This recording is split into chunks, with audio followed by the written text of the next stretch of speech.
Gold, trusted gold buyers. మీరు తాకట్టు పెట్టిన బంగారాన్ని విడిపించి ఈ రోజు ఉన్న మార్కెట్ ధరకు కొనబడను. మీ రెండో సినిమా వివరాలు అడగచ్చా? ఇంకా సూనా? సూన్ అండి, సూన్ డెఫినెట్లీ. అంటే అఫీషియల్గా నా ప్రొడక్షన్ నుంచి వచ్చినప్పుడు అడిగితే బెటర్. నో డెఫినెట్గా. కానీ అందరికీ క్యూరియాసిటీ ఏంటంటే బలగం తీసిన తర్వాత మీరు చాలా జాగ్రత్త పడాలి. ఇంకా రెండో సినిమాకి అదే స్థాయిలో మెప్పించాలి, ఇంకా ఎక్కువ మెప్పించాలి వీలైతే. మరి ఏంటి మీ ఆలోచనలు దాని మీద? ఉందండి, కథ అయిపోయింది, ఆల్మోస్ట్ కథ అయిపోయింది. ఇంకా అఫీషియల్గా అనౌన్స్ చేస్తాం త్వరలో. మళ్ళీ డెఫినెట్లీ నన్ను ఎవరైతే ప్రేమించారో, ఆశీర్వదించారో వాళ్ళని ఒప్పిస్తానని నమ్మకం అవుతుంది. నా కథ అయితే ఇప్పటివరకు అయితే ఖచ్చితంగా ఒప్పిస్తానని నమ్మకం అవుతుంది. అంతకుముందు కామెడీ యాక్టర్గా జబర్దస్త్లో మీ జర్నీ ఎలా ఉండేది వేణు గారు? అది హ్యాపీ జర్నీ అండి, చాలా హ్యాపీ జర్నీ. నా లైఫ్లో అంటే జాలీగా ఉన్న రోజులు అవి. అంటే నేను 2004లో యాక్టర్ అయిన తర్వాత 2015 వరకు గాడ్ గ్రేస్ని అసలు వెనక్కి తిరిగి చూసుకోలేదండి. అంటే నేను డైలీ 4 షూటింగ్లు 5 షూటింగ్లు. అంటే ఈరోజు హైదరాబాద్లో ఉంటే సడన్గా మీరు వేణుగారు ఎక్కడున్నారంటే ఈరోజు ఇక్కడే ఉన్నానండి ఈవినింగ్ అంటాను. రేపు ఫోన్ చేసి దుబాయ్లో ఉన్నానండి. అదేంటి నేను ఈవినింగ్ హైదరాబాద్ అన్న అంత బిజీగా ఉన్నాను నేను. అంత బిజీగా ఉన్నా డైలీ 3-4 షూటింగ్లు, ఈవెంట్స్ అని దుబాయ్లు, యూఎస్ ఫారిన్ షెడ్యూల్స్, చాలా బిజీగా ఉండేవాడిని. ఐ థింక్ 4 నుంచి 15-16 వరకు నేను వెనక్కి తిరిగి చూసుకోలేదు. అంటే మా ఇంట్లో నెలకి ఒక వారం రోజులు తింటే హ్యాపీ, అంత బిజీగా ఉండేవాళ్ళు. పొద్దున ఎప్పుడైందో, సాయంత్రం ఎప్పుడైందో, నైట్ ఎప్పుడైందో తెలిసేది కాదు. సో 15 తర్వాత కొంచెం జబర్దస్త్ నుంచి బయటకు వచ్చి అప్పుడు ఇంకేమైనా చేసుకోవాలని ఈ బలగం ఏదైతే దానికి ప్లానింగ్లో ఉన్నప్పుడు మాత్రం కొంచెం ఒక 3-4 ఇయర్స్ బాగా స్ట్రగుల్ అయ్యాను. సో కానీ ఎలాగా అంటే మీరు చెప్పారు కదా, అంటే మీరు మట్టిలోంచి పుట్టిన కుటుంబం మీది. మరి మీరు పొట్టకూటి కోసం అయినా పనిచేయక తప్పదు. అవును. మరి ఒకవైపు ప్లానింగ్, ఇంకోవైపు యాక్టింగ్ ఆపర్చునిటీస్ వదులుకోవాలి. అప్పుడు మీకు సంఘర్షణ వచ్చిందా? అయ్యో చాలా అండి. అదే అంటే యాక్చువల్లీ నేను 2013లో జబర్దస్త్ స్టార్ట్ అయింది. అప్పుడు పీక్స్ నేను యాక్టింగ్లో, స్టేజ్ షోలని, యాక్టింగ్ అని చాలా పీక్స్. ఆ జబర్దస్త్కి వెళ్ళిన తర్వాత మేము ఎక్స్పెక్ట్ చేయలేదు. మాది స్టార్టింగ్ స్టేజ్, మాది స్టార్టింగ్ టీం, మాది ఎక్స్పెక్ట్ చేయలేదు. యాక్చువల్గా జస్ట్ ఒక 13 డేస్, ఒక 4 రోజులు ఇవ్వండి చాలు అని తిరిగేవాళ్ళు, మా వెనకాల తిరిగేవాళ్ళు. సో ధనరాజు, చంద్ర అప్పుడు కొత్తవాడు, ఇంక వాడు రాలా అసలు. ధనరాజు నన్ను పక్కగా పట్టుకున్నారన్నమాట వాళ్ళు. అంటే మేము ఇద్దరే అంతకుముందు స్కిట్లు చేసాం, స్మోక్ టీవీ అని అవన్నీ చేసాం. సో వీళ్ళని పట్టుకోవాలని చాలా పట్టుకున్నారు. నేను కన్విన్స్ అవ్వాల, ఎందుకంటే సినిమా నేను అప్పట్లో కొంచెం టీవీ అంటే టీవీకి వెళ్తే సినిమాకి రాలేరేమో అనేది ఉంది.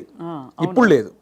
ఇప్పుడు స్క్రీన్ అనేది ఉన్నది తప్ప big screen, small screen, phone screen లేదు. ఇప్పుడు స్క్రీన్ అంతే. అప్పుడు ఆ వేరియేషన్స్ ఉన్నాయి. సో అప్పుడు 13 రోజులు మంచి అమౌంట్ ఎక్స్పెక్ట్ చేయని అమౌంట్ ఒకటి. 4 డేసే కదా అని లైట్గా కమిట్ అయ్యాం. ఆ 4 డేస్లో 13 ఎపిసోడ్స్ మీకు తెలుసు. అది జబర్దస్త్ స్టార్టింగ్ 18 రేటింగ్. అంటే గురువారం వస్తే వెయిట్ చేసేవాళ్ళు, గురువారం కోసం ఒక టీవీ షో కోసం వెయిట్ చేసేవాళ్ళు. సో 13 డేస్ తర్వాత మళ్ళీ బతిలాడి ఇప్పుడు అనుకున్న అమౌంట్ కంటే డబ్బులు పెంచారు. సరే అని మళ్ళీ 13 చేసాం, 27 ఎపిసోడ్ చేసాం. ఆ తర్వాత ఇంకా అది జబర్దస్త్ ఎట్లా అయిపోయిందంటే తెలుగు రాష్ట్రాల్లో గురువారం వస్తే ఏంటి అనేది. ఇప్పుడు స్కిట్లు రాయడం అది కూడా ఎలా జరిగేది? అది ఉండేది. సో అప్పుడు ఏంటంటే అప్పుడు ఇంకా ఇది మీకు తెలియట్లేదండి, ఇది చాలా అద్భుతం, మీకు ఎంత అంటే అంత ఇస్తాం, మీరు కంటిన్యూ చేయండి అన్నారు. అప్పుడు నేను ఏంటంటే నాకు సినిమా అనేది, నేను సినిమా కోసం వచ్చాను, ఇది చాలా బాగుంది, చాలా డబ్బులు ఇస్తున్నారు, ఇంటింటికి గడప గడప వెళ్ళాం, రీచ్ అయ్యాం, ఇంత డబ్బులు వస్తున్నాయి, అటు షోలు, రెమ్యునరేషన్ అన్నీ వస్తున్నాయి, కానీ నాకు సంబంధించింది పోతుంది.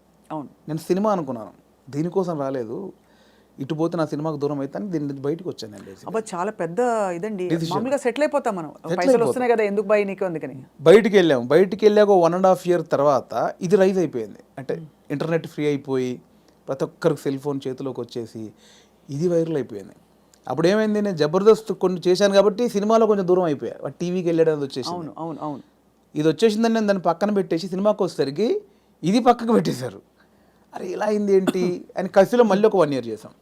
అవును, మీరు తిరిగి వచ్చినప్పుడు అయితే వెల్కమ్గా తీసుకున్నారు మిమ్మల్ని, తీసుకున్నారు. మళ్ళీ 1 year చేసిన తర్వాత అప్పుడు ఇంకా మైండ్లో డబ్బు అని మళ్ళీ ఇటు వెళ్ళినోని మళ్ళీ ఇటు వచ్చా, ఇక్కడ మళ్ళీ డబ్బు కోసం వచ్చా, బట్ లోపల మాత్రం ఇది కాదని నన్ను వేధిస్తుంది అనమాట. మళ్ళీ బయటకు వచ్చాను.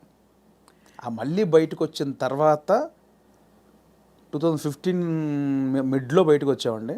అప్పటి నుంచి అరాకొర అప్పటి నుంచి స్ట్రగుల్ స్టార్ట్ అయింది. ఆ 15 మిడ్లోంచి 2020 వరకు ఆ 4 years ఇటు లేక అటు లేక ఆ 4 years బాగా స్ట్రగుల్ అయ్యాను. అది మేజర్ నా కెరియర్లోనే వెరీ బ్యాడ్ పీరియడ్. అంటే తినడానికి ఉండడం వేరు, అది వేరు, బట్ మైండ్ బిజీగా ఉండడం మెయిన్ ఇంపార్టెంట్. అవును, మైండ్ బిజీ. మనం అసలు ఎటు వెళ్తున్నాం అని ఒక తెలుస్తుంది కదా లోపల. పొద్దున 6 గంటలకు వేస్తే స్టాఫ్ వచ్చారా, పొద్దున 12 గంటల వరకు ఈ షూటింగ్, మధ్యాహ్నం ఆ షూటింగ్, రేపు దుబాయ్, ఇటు ఆస్ట్రేలియా, ఇవి అన్నిట్లో ఈ స్కిట్ల బిజీ ఉంటుంది. ఇప్పుడు మీరు ఇందాక అడిగారు స్కిట్లు, మినిమం ఒక స్కిట్ రాయడానికి 2 రోజులు పట్టేదండి. ఎవరు రాస్తారు? నేను, నా టీం మెంబర్స్, ఎవరైనా ఒక రైటర్, అంటే మనకు సింక్లో ఉన్న మెయిన్ టీమ్ లీడర్ దగ్గరనే ఉంటుందండి.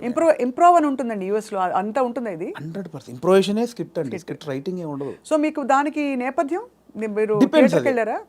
థియేటర్కి వెళ్ళారా? థియేటర్ ఏం లేదండి నాకు. థియేటర్ ఎక్స్పీరియన్స్ లేదు, జస్ట్ మీరు చూసి నేర్చుకునేవి అంతే ఇవన్నీ. అంతే. ఎందుకంటే ఇప్పుడు బాడీ మనం లాంగ్వేజ్, కూర్చున్నామండి, టైమింగ్. ఇప్పుడు పాయింట్ ఎట్లా వస్తే మనం కూర్చున్నాము, లేట్ అవుతుంది, ఈ లేట్ అయిన గ్యాప్లో ఏం చేద్దాం అని ఒక థాట్, ఏం చేయొచ్చు అని కూర్చొని మాట్లాడుకోవడం. అలా మాట్లాడుకుంటే ఏదో జోకులు వస్తూ ఉంటాయి. ఓ బంచ్ ఆఫ్ జోక్స్ వచ్చాక అసలు దీనికి ఏంటి కంటెంట్ ఏంటి, కథ ఏంటి, ఓ ఇలా వచ్చాడు, ఓ మిడ్లో గొడవ జరిగింది, లాస్ట్లో ఆ గొడవ పడి సారీ చెప్పాడు, ఓ స్టార్ట్, ఓ మిడ్, ఎండ్, ఏం చేయొచ్చు దీనికి, అలా కూర్చి స్కిట్ రాయడమే.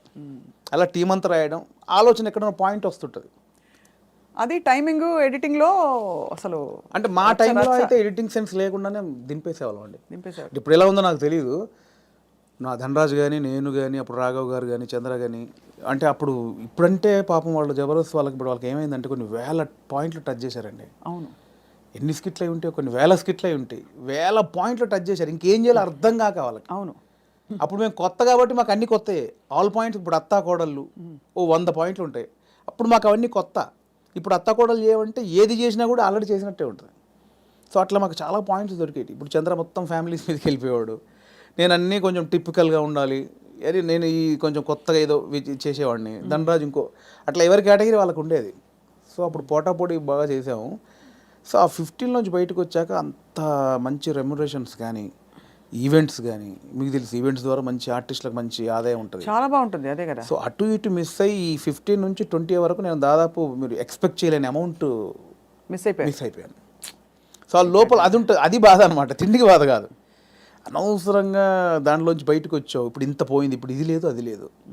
ఇప్పుడు మన బతుకులకి నువ్వు వచ్చిన నేపథ్యానికి అది చాలా పెద్ద అమౌంట్. దాన్ని మిస్ అయిపోయామే, తప్పు చేసామా, ఒప్పు చేసామా, అనవసరంగా సినిమాని ఓ పెద్ద బిల్డప్ ఇచ్చుకొని బయటకు వచ్చావు, ఇక్కడ ఇది లేదు, అక్కడ అంతా సాలిడ్ అమౌంట్ మిస్ అయిపోయి ఏంట్రా తప్పు చేసామనే గిల్ట్ ఒకటి ఉంటుంది చూసారా, ఆ గిల్ట్ ఎక్కువ పోయాను అనమాట. అవును, లక్షల సంపాదన వదులుకోవడం అంటే ఈజీ విషయం కాదు. అండ్ ఇప్పుడు పొద్దున్న లేవగానే ఇంకొకటి అండి, ఒక బిజీ పర్సన్ మీరు ఉన్నారు స్వప్న గారు అంటే, మీరు ఇంకా మిమ్మల్ని కట్టేసినా కూడా మీరు ఆగలేరు, ఎందుకంటే మనకి అంత ఉంది, అంత పని చేసేవాళ్ళు పొద్దున్న లేవగానే మనం ఏం పని లేదంటే ఎలా ఉంటుంది. అదే బిగ్గెస్ట్ కామెడీ స్కిట్ లా ఉంటుంది. అంతే, అది దానంత నరకం ఉండదు. పొద్దున్న లేవగానే ఆ స్కిట్, షూటింగ్, అట్ట ఇట్ట మైండ్ అలా పెట్టే మైండ్కి ఏమీ లేదంటే అది దానంత నరకం ఇంకోటి ఉండదు. అలా ఒక 3 సంవత్సరాలు ఫేస్ చేసిన తర్వాత ఆ ఫ్రస్ట్రేషన్లోంచి వచ్చిన ఐడియానే బలగం. అంటే ఇన్ని రాసాము, నేను చాలా సినిమాలకు, అంటే చాలా సినిమాలు కాదండి, నా ఫ్రెండ్స్ డైరెక్ట్ చేస్తా ఉంటే వాళ్ళకు నేను సబ్జెక్ట్లో కూర్చునేవాడిని, కామెడీ ట్రాక్స్ రాసి ఇచ్చేవాడిని. అండ్ సినిమాలో మేము కామెడీ సినిమా షూటింగ్ చేస్తూ ఉంటే ఏదైనా మనం ఇంప్రూవ్ చేసిన పంచ్ ఉంటుంది, అది స్క్రీన్లో చూస్తే పేలింది అంటే నాకు ఆలోచించే ఉంది. ఇప్పుడు స్కిట్లు నేను ఆల్మోస్ట్ ఒక 100 స్కిట్లు రాసా, వర్కౌట్ అయినా చాలా, అంటే నా ఆలోచన నుంచి పుట్టినాయి కదా. సో నాకు నేను ఎందుకు చేసుకోకూడదు, అంటే ఎప్పుడు ఒక అవకాశం ఒకరు ఇస్తారు, డెఫినెట్లీ అందరు ఇస్తేనే ఇక్కడ దాకా వచ్చాను. బట్ ఇప్పుడు ఇంత మనకు ఒక నాలెడ్జ్ వచ్చిన తర్వాత కూడా వెయిట్ చేయడం ఎందుకు అనేది ఆ 3 సంవత్సరాలు వచ్చిన ఇది. అక్కడ సరే నేనే హీరోగా చేసుకుందాం, నేనే రాసుకుందాం, నాకు ఒక కథ రాసుకుందాం, నన్నే ఇలా ప్రజెంట్ చేసుకుంటే దాన్ని చూసి వేషాలు వస్తాయి మళ్ళీ అనే దాంట్లో నేనే ఒక పాయింట్ అనుకుందామని స్టార్ట్ చేసిన జర్నీ. ఒక 3-4 పాయింట్లు అనుకొని అవన్నీ రెగ్యులర్గా ఉన్నాయి. ఇలా అయితే నన్ను ఎందుకు చూస్తారు, చాలామంది అలా వస్తున్నారు కదా, నన్ను చూడాలంటే మళ్ళీ నేను కొంచెం బ్యాక్వర్డ్ అయి ఉన్నాను, ఇప్పుడు నన్ను కొత్తగా చూడాలి, కంప్లీట్ ఆపోజిట్గా చూడాలి, అది ఏం చేయొచ్చు, చాలా సాహసోపేతమైన జర్నీ అది. అలా ఏం చేయొచ్చు అన్న పుట్టినప్పుడు థాటే ఒక చావులో ఎలా ఉంటుంది అంటే, నేను మా నాన్న జరిగిపోయినప్పుడు ఉన్న సిచ్యువేషన్స్ అన్నీ ఫనీగా చూసాను. ముందు ఎమోషన్ కాదు అది, ముందు ఫనీగా చూశాను. అంటే ఇప్పుడు తెలంగాణలో ఏంటంటే చేదునూరు అని ఉంటుంది, అంటే చుట్టం చూపు వాడు వచ్చినప్పుడు వాళ్ళని ఓదార్చిన తర్వాత చేదునూరు అనేది ఉంటుంది. అంటే ఇంత మందు తీసుకొచ్చి, ఇంత చికెన్ మటన్ తీసుకొచ్చి నా వంతుగా నీకు ఒక భరోసా ఇచ్చి, నీ బాధని తొలగించి ఈ వచ్చిన వాళ్ళు ఇస్తారు.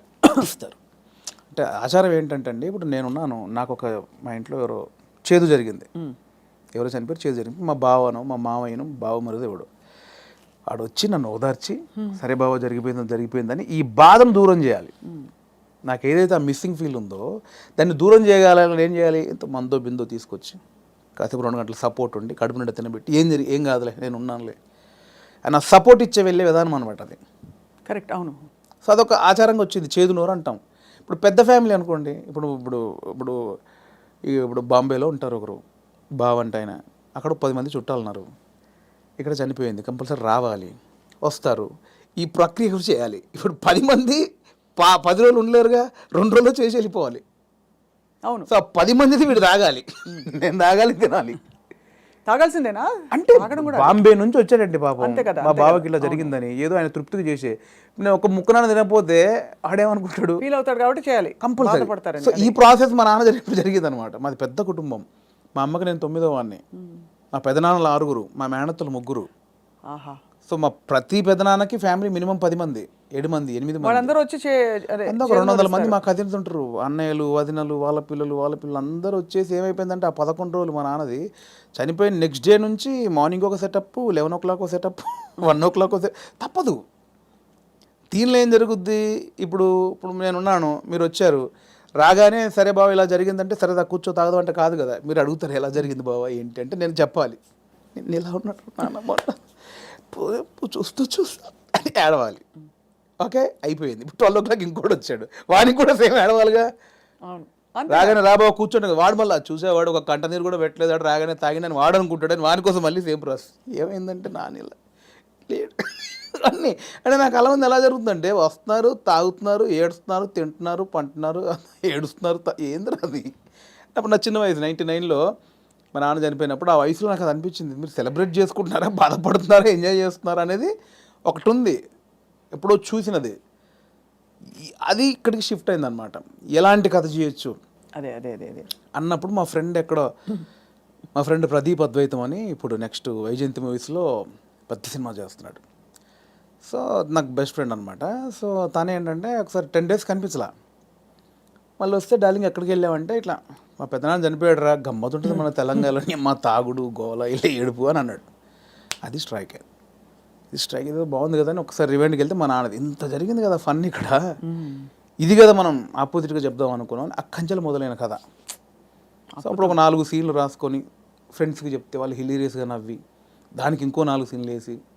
కానీ ఇక్కడ విశేషం ఏంటంటేనండి, జబర్దస్త్ కావచ్చు ఇది కావచ్చు, చాలా సీరియస్ అంశాలని లైటన్ చేయడం ఈజీ కాదు. సెంటిమెంట్స్ హర్ట్ అవుతాయని ఒక బాధ ఉంటుంది కదా. ఇప్పుడు మీరు పిల్లలు పుట్టలేదు ఒక జంటకి, దాని మీద మీరు జబర్దస్త్లో ఒక స్కిట్ రాయాలనుకోండి, చాలా మంది హర్ట్ అయిపోతారు, నీకు అసలు మనసుందా, నువ్వు సమాజంలో బాధ్యత గలవాడిగా, ఇవన్నీ అడుగుతారు ఆబ్వియస్లీ కదా. అలాంటిదే చావు కూడా చాలా పర్సనల్, చాలా ఇది. కానీ ఇందులో మీరు ఒక విధమైన హ్యూమరు, లైఫ్లోని చాలా సటిల్గా జరిగిపోయే ఇవన్నీ తీసుకొచ్చారు చూడండి. అది దాని కూడా మన పెద్దవాళ్ళు చెప్పిన నిదర్శనాలు అండి నిజంగా. అంటే ప్రతి విషయంలో మీకు సీరియస్నెస్ ఉంటుంది, కామెడీ ఉంటుంది. ప్రతి ఇన్సిడెంట్లో మీరు కామెడీ, ఇప్పుడు ఇది సీరియస్ అనుకోండి ఒక చావు అనేది, ఎగ్జాక్ట్ లేకపోతే ఒక కామెడీదే తీసుకుందాం, కానీ దానిలో కూడా సీరియస్ ఉంటుంది. ఇది చావు అనేది సీరియస్ అనుకోండి, దానిలో మనం కామెడీ చెప్పాను నేను, కానీ ప్రాపర్గా ఒక కామెడీ ఎపిసోడ్ ఉందనుకోండి, దాంట్లో సీరియస్ కూడా ఉంటుంది. మనం చూసే దృష్టికోణమే. నాకు ఒకసారి ఏమైందంటే అవునన్నా కాదన్నా అనే సినిమాకి మేము ట్రిప్కి వెళ్ళామన్నమాట. సో తేజ గారు, ఉదయ్ కిరణ్ గారు, సుమన్ శెట్టి, నేను, ధర్మవరం సుబ్రహ్మణ్యం గారు. ఆయన ఒక చోట ఒక మాట అన్నాడండి ఒక ఇంటర్వ్యూలో, ప్రెస్ వాళ్ళు అడిగారు, అదండి అందులో కొంచెం బూత్ ఉందండి, శృంగారం ఎక్కువ ఉందండి అంటే, ఆయన ఒక మాట, ఏ సందర్భమో నాకు తెలియదు, ఒక మాట నన్ను పడిపోయింది. ఏమైనా ఇప్పుడు ఎయిడ్స్ మీద సినిమా చూస్తున్నప్పుడు, ఎయిడ్స్ మీద అవగాహన కల్పించడానికి ఒక సినిమా చేస్తున్నప్పుడు ముందు శృంగారం చూపించాలి. వాడు ఎలా అడిక్ట్ అయ్యాడు శృంగారానికి, కొంచెం బ్యాడ్ రూట్ ఎలా పట్టాడంటే అవన్నీ చూపించాలి. కొంచెం ఆ రొమాంటిక్ అప్పీల్ చూపించినప్పుడే ఇది చెప్తావు, అది చూపించకుండా ఇది చెప్తే ఎవడు చూడ్డాయి అన్నాడు. కరెక్ట్, అంతే, అది నిజమే. మీకు అర్థమైంది? నాకు అందులో ఏదో దొరికింది నాకు. అంటే మనకు మంచి చెప్పినప్పుడు దానిలో చెడు కారణమైంది ముందు చెప్పినప్పుడే, ఇది చెడు, దీనివల్ల ఇది జరుగుతుందని చెప్తాం కదా. అవును, ఆ మంచిని పట్టుకుంటే సరిపోతుంది, పట్టుకోవాలి. అదే దానికోసం ఇవన్నీ తప్పదు, మేకప్ చేయడం తప్పదు. పలకం కూడా అంత, నేను రాగానే కుటుంబాలు కలుస్తాయంటే ఎవరు చూడరు. కుటుంబం కలవాలి అంటే సోది అనుకుంటారు. దానిలోనే మనం ఏం చేయొచ్చు, ఎలా చెప్పొచ్చు అనేది. కానీ ఎంత సూక్ష్మమైన ప్రయాణం మీలో జరిగిపోయింది చూడండి. మీ ఎదుగుదల ద్వారా ఎన్ని విషయాలు మీరు గ్రహించుకున్నారు. మీకు ట్రైనింగ్ లేదు, బ్యాక్గ్రౌండ్ లేదు. అంటే యూజువలీ నేను ఐఎమ్ ఫ్రమ్ థియేటర్ అని చెప్పుకుంటారు చాలామంది. మీకు సినిమానే అండి, నేను థియేటర్, సినిమా షూటింగ్లో చేసినప్పుడు cinema is your learning platform, అంతేనా? అండ్ నాకు ఏదైతే వచ్చిన గ్యాప్ ఉందో అదే ఇప్పుడు నా సక్సెస్కి లీడ్. అది అయితే మీ పైసలన్నీ మాకు ఇస్తారా? లేవు, ఎక్కడి ఆ 3 సంవత్సరాలు ఎలా బతికాను అనుకుంటారు? అంటే ఇప్పుడున్న పైసలు ఇచ్చేస్తే మాకు, అప్పుడు మళ్ళీ మీరు కూర్చుని 3 సంవత్సరాలు ఆలోచిస్తే, 3 సంవత్సరాలు కాదు ఈసారి మీకు 3 నెలలే ఇస్తున్నాం టైం. అంటే దేవుడు ఒకటి ఉంటుందండి, దేవుడు ఒకటిసారి ఇస్తారనమాట. అస్తమానం అదే అంటే ఇవ్వడు, ఉన్నే లాక్కని బయలుదేరి అంటాడు. ఒకటేసారి ఇచ్చాడు, ఇక దాన్ని జాగ్రత్త పడాలి. మళ్ళీ 3 సంవత్సరాల గ్యాప్ ఉంటే రాదు ఇప్పుడు, అంతే కదా, రానివ్వరు కూడా. ఇప్పుడు ఇంకా మీరు ఇంకా మిమ్మల్ని తీసుకెళ్ళి జీవితం పెట్టేసాను అక్కడ ఫిల్మ్ ఫేర్. అంటే మీరు ఎంత కోల్పోయి you got the lady home. అంతే కదా, అందుకే నేను లేడీ అంటే తెలుసు కదా, అవును, చాలా బ్లాక్ లేడీ తెలుసు, చాలా మంది తెలుసు. చెప్పాలి ఒకసారి, బ్లాక్ లేడీని తీసుకొచ్చుకున్నారు. బ్లాక్ అదే ఆ మెట్లు ఎక్కుతున్నప్పుడు కానీ, అది చేతిలో ఉన్నప్పుడు కానీ, నేను అంటే చాలా ఇంటర్వ్యూలో మాట్లాడే మనకు భయమే ఇది బేసికల్గా స్టేజ్ మీదకి వెళ్ళి మాట్లాడాలంటే. కానీ ఆ రోజు ఎందుకో చిన్న లోపల షివర్ అయిపోతూ, నమ్మలేని విషయం కదండి. ఎవరికి అంకితం ఇచ్చారు, ఏమైనా చెప్పారు అట్లాంటివన్నా? అంకితం లేదండి, అంటే ఇది అంకితం ఇవ్వాలంటే తెలుగు ప్రేక్షకులు ఇవ్వచ్చు, అది అంతే, తెలుగు ప్రేక్షకులకు ఇవ్వచ్చు, అండ్ నా వైఫ్కి ఇవ్వచ్చు. ఎప్పుడు పెళ్ళైంది వేణుగారు మీకు? నాకు 2009, అంటే బిఫోర్ జబర్దస్త్. బిఫోర్ జబర్దస్త్.